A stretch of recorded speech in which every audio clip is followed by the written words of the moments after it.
Startup tactics, these come to us from MIT. The author worked with thousands of startup founders. He is a founder himself. He did an analysis of the first 10 years of startups that came through MIT's Startup Accelerator. Focus first on getting traction with customers. Test out a few hypotheses before you commit to a certain direction. Get on the right path for finding product market fit. And keep asking, who is our customer? 6 major themes. Who is your customer? What can you do for your customer? How does your customer acquire your product? How do you make money off your product? How do you design and build your product? How do you scale your business? And the author breaks down the startup process in 24 steps. First, market segmentation. Second, beachhead market. So often when startups get traction initially, it's with perhaps a smaller market, a market that's easier to penetrate, or maybe a customer segment that has very strong needs for customization or more advanced features, and then they decide to expand that market later. And that was my direct experience working with a Google Accelerator startup. Number 3, end user profile. 5, beachhead market persona. 6, full life cycle use case. 7, high level product specification. Quantified value proposition.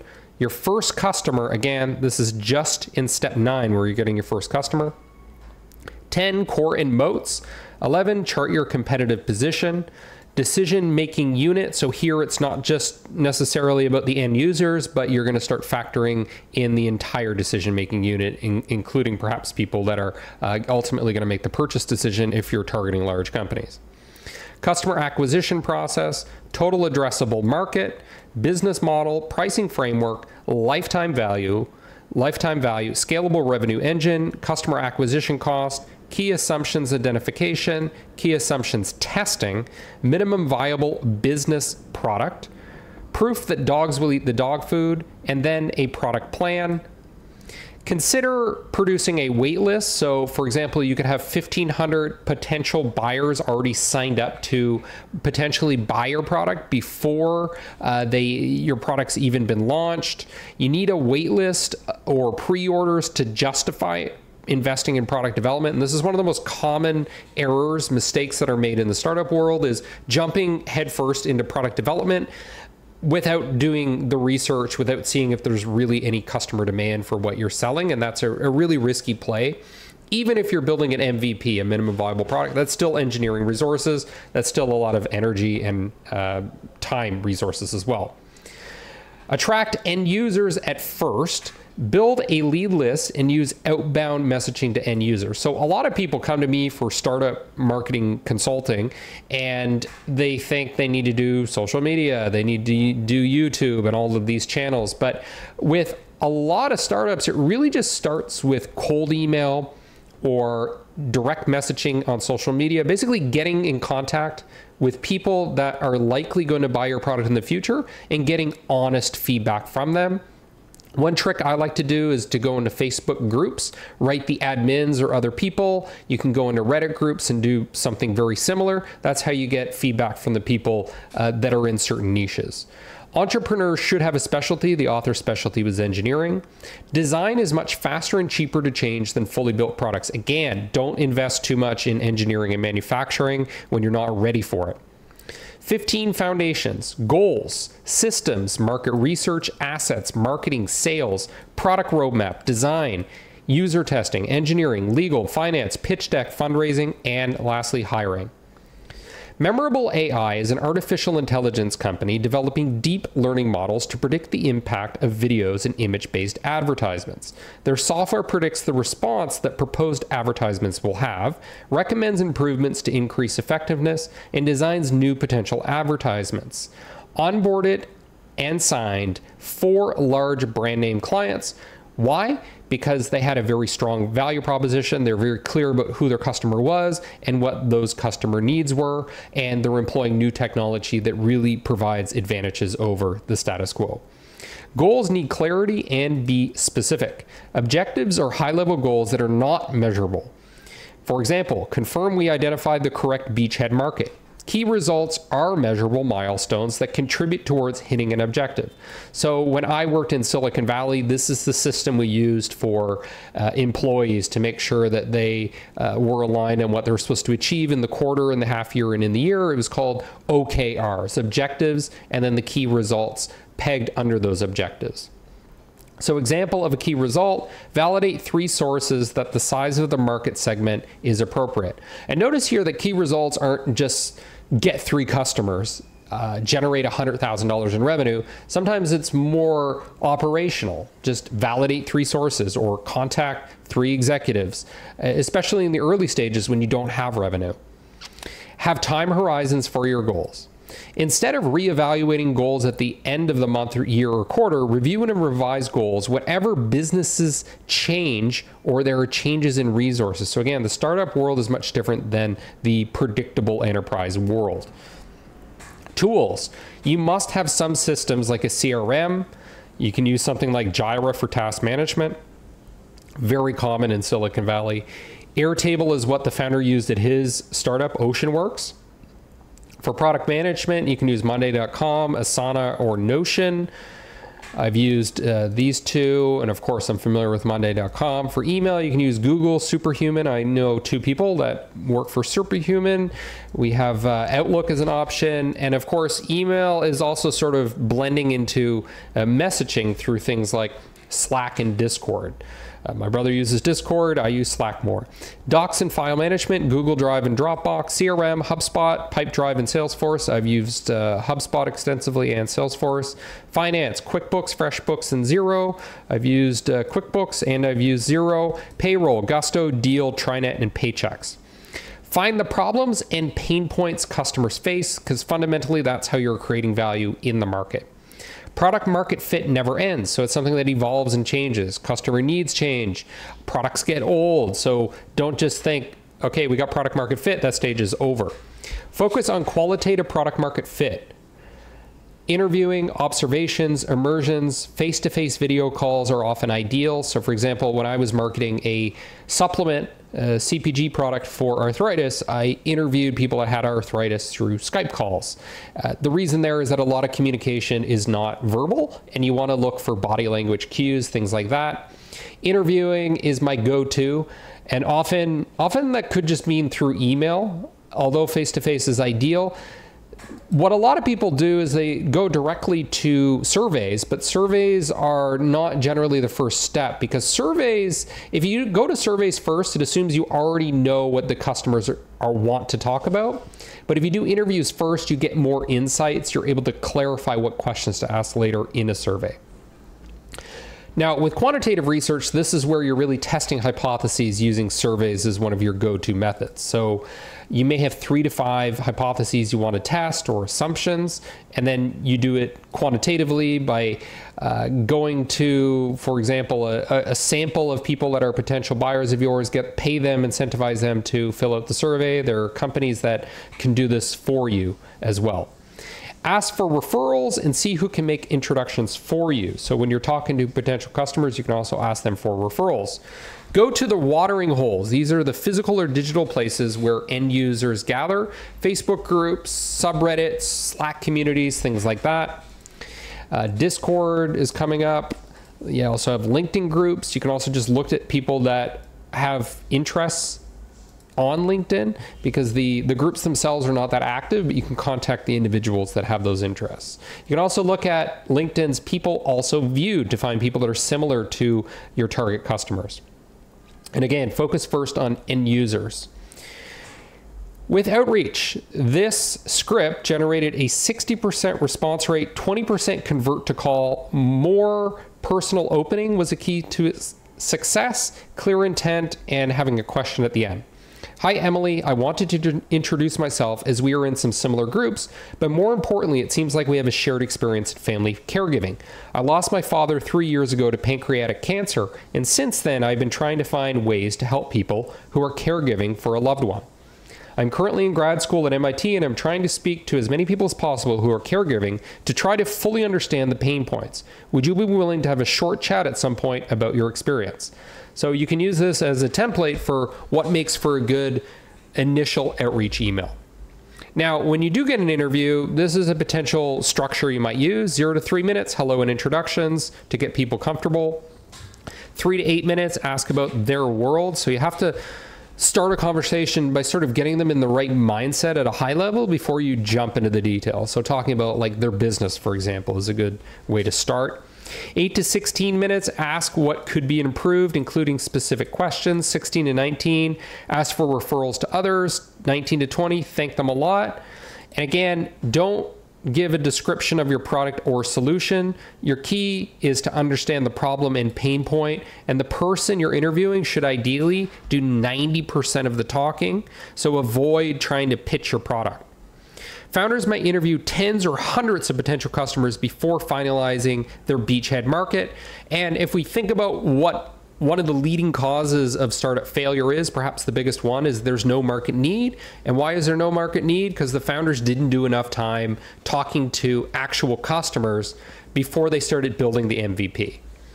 May not be sure how pervasive the problem is in the industry at large. So that's what's going to happen when you do interviews. Is this anecdotal? Is there some sort of sampling bias here? And that's why you do something like a survey to get more validity. Do your so here's examples of questions you might ask. Do your billable staff get their hours in on time? Is your ability to invoice impacted by lack of timely data? How important is the ability to invoice and receive funds from clients ASAP? Have a preliminary brand so you can present a company and not just a curious entrepreneur, so you're taken more seriously. Doesn't mean you can't change the name later or change the logo, etc. For a business-to-business offering, LinkedIn might be home to the majority of your social media activity. Posts should be text-heavy unless you can leverage infographics or other user data-driven imagery. Pinterest might be good for highly visual products like furniture. Facebook groups may be good for early adopters.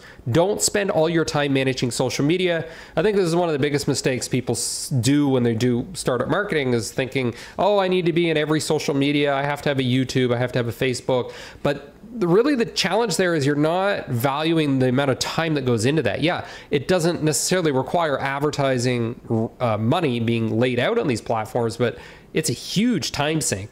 So instead, I would focus on the things that get results. And often that's just conversations. That's one-to-one emails, one-to-one direct messages. And also, I would advocate for things like direct mail as you get a deeper understanding of your value proposition. Focus on specific topics and conversations that are most relevant when you do decide to focus on social media. Generative AI can be used for logo design, marketing text, images for website, new descriptions and perspectives on your persona, images, scripts for explainer videos, ad campaign text and images. Have a quantified value proposition. So for example, saving $30,000 a year in lighting electricity for your factories. Have a beachhead total addressable market. In business to business, build a list of people who will become your first customers, not businesses. So a list of customers, people, not businesses. Online ads are great because you can run small experiments with small ad buys. Focus first on direct outbound sales to get your first customers. So one of the things I advocate in my marketing courses is that coming up with a persona is helpful in some cases, but often what's even more helpful is just having an exact list of people that you want to buy your product, and having that as a spreadsheet or a list that you compile or a list that you buy. And then you can go and cold email those exact people. So rather than a vague idea of, oh, we're going to target Amazon, the company, or we're going to target Bill the builder, let's narrow in on some specific people here, like Jimmy Johnson down the road, who owns a store that sells used trucks, something like that. A landing page should have one image evoking the persona. It can have the problem or solution. It can have a headline and a few lines of text.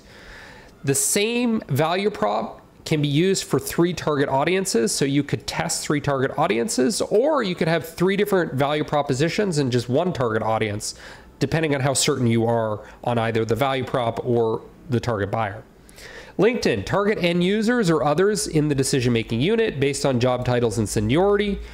I often recommend with SaaS startups and business to business that LinkedIn be one of the first places you start doing your marketing, because you don't have to invest heavily in things like building a giant list. The targeting is great. It's excellent for business to business targeting. It doesn't have as much wastage as you'll likely find running things like Google Ads, and it doesn't take as much time as something like search engine optimization. Beat your own benchmarks, because benchmarks are hard to acquire when you're a startup. Established organizations are in a very different situation than you, and that's where most of the research data is going to come from. Test willingness to pay, and often that means actually asking people to pay or put down a deposit that perhaps is refundable. Research publications, websites, reporters, bloggers, YouTubers, podcasters, influencers that cover the industry or segment. I recommend using SparkToro to unveil who those specific channels are for your target customers. You can use Product Hunt. You can use in-person events. Focus on niche events, not big ones where you won't stand out. When you're small, you got to stand out. You could have a booth. You could sponsor an event. You could be a presenter or co-presenter with a bigger brand. That's a trick I did when I was working at a Series A company, was getting the CEO to co-present a webinar with a company that had a larger audience than we had. Try local user groups or professional associations. Consider online ads to build your wait list. And again, it's this idea of knowing whether your product will sell with something like a wait list before you even go and build it. A colleague of mine uses Kickstarter a lot to validate his ideas for new products. Have an email drip campaign. Each email, for example, could place emphasis on a different aspect of your value proposition. You could have emails that focus on customer success stories. You could have different calls to actions in your emails, like a sign up for a free trial or a white paper, a free consultation, an exclusive pricing, a webinar, or a demo. Consider reducing the number of form fields in your submission form. In a cold email, this is a structure you might use. Compelling subject line, something personal and relevant based on your research, reasons why you were reaching out to this person specifically, intro to your quantified value proposition, link to relevant assets you develop, specific ask for next steps. Get comfortable asking prospects to pay you. That's how you know that you're actually onto something, if people will pay for it. Get feedback on low fidelity and high fidelity mock-ups. You can check out the book Sprint if you want a really detailed operational tactical tips on doing things like low fidelity mock-ups and presentations, MVPs, things like that. The business needed more primary research before time was invested in perfecting the design. That's some feedback here from a startup founder. Observations that you might include will be things like average time required to complete each task, percentage of testers who complete each task through the expected path. So you could see this is very common with software or with things like video games, tutorials, etc. Working with contractors. Routine maintenance is going to become difficult without institutional knowledge. So when contractors, agencies, etc. are coming and going, there's not the learning that's happening in staying in the company. And that information is lost forever when the engagement with the freelancer, contractor, or agency ends. Your business and product will rapidly change in the early years. Expect that. Test your ideas without creating new technology. Use existing technology to test your concepts. Reserve 10 to 30% of your equity for an option pool for employees, advisors, and others. If you hire a lawyer, notice that you're going to have to pay $200 to $1,500 an hour. The difference between startup and corporate finance. Finances are rooted in assumptions rather than historic data.